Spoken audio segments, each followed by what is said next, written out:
Ayan, bali ito na ginawa natin mga idol. Na halos ano lang to, linis na lang mga idol. Tapos na, malapit na tayo mag turnover, baka bukas. Pakita ko sa inyo yung ating kulang na lang ng ilaw dito sa ilalim ng bar counter. Ay lalagay na lang yung ang kalan, ito ni lababo. Bali meron tayong cabinet sa ilalim ng lababo. Sa taas mga idol, ayan. Ito yung ating bar counter. Punta tayo sa shower. Ito pala yung CR mga idol. Magkahiwala yung shower taka yung pinaka bowl nya. Yung gitna lavatory. Ito mayroon tayong sliding. Pa-sliding siya. Kasi ayan yung shower natin. Maliit lang yung pinaka-area ng shower. Tinoon mga idol yung lavatory. Ayan, salamin. Ito yung CR natin mga idol. Sagad sa kisame. Yan. Tubig na lang hinihintay natin. Matitesting na natin yan mga idol. Tapos ito yung isang kwarto ng mga bata. Bali gumawa tayo ng double deck. Ayan, isa doon sa taas, sa baba, mayroon tayong hagdanan mga idol. Ayan, may mga drawer yan. Bawat step, naka-drawer siya mga idol. Ayan. Bawat step yan. Para yung mga kasangkapan, dyan nalalagay dahil masikip nga. Ito, mayroon siyang cabinet.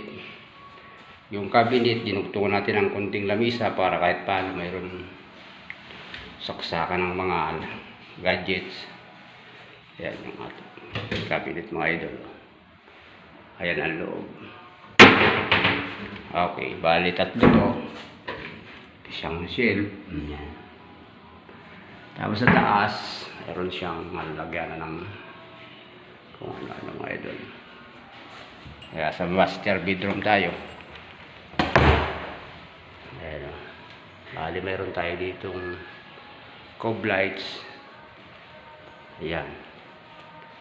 Nakakob tayo dyan mga idol. Ayan, ilaw. Okay. Ayan. Ito yun naman yung master. Bali ang kulang na lang dito, pinaka-foam nya. Ayan yung aircon. Tapos yung kisame natin, mayroon tayong ilaw sa gilid. Okay. Naglagay din tayo ng drawer dito. Meron din tayo mga cabinet. Ayos na yun mga idol. Bali, turn over na lang natin yan. Nilinisin na natin. Okay. Ayun nga, ginagawa ko ngayon. Naglilinis ng tiles. Halos wala nang gumagawa dito dahil linis na lang mga idol. Yan yung kubuhan ng tiles. 50 to 51 square meter lang ito mga idol. Kulang 52. Ito yung main door natin. Bali natural lang ang pagkakapintura. At ito naman yung kabuuan ng bahay mga idol. Yan. May mga ilaw siya sa labas. Yan. Okay, hanggang dito na lang mga idol. Palike naman kami, share, subscribe sa ating malasakit. Papalo naman kami sa Facebook page namin mga idol. Bye bye.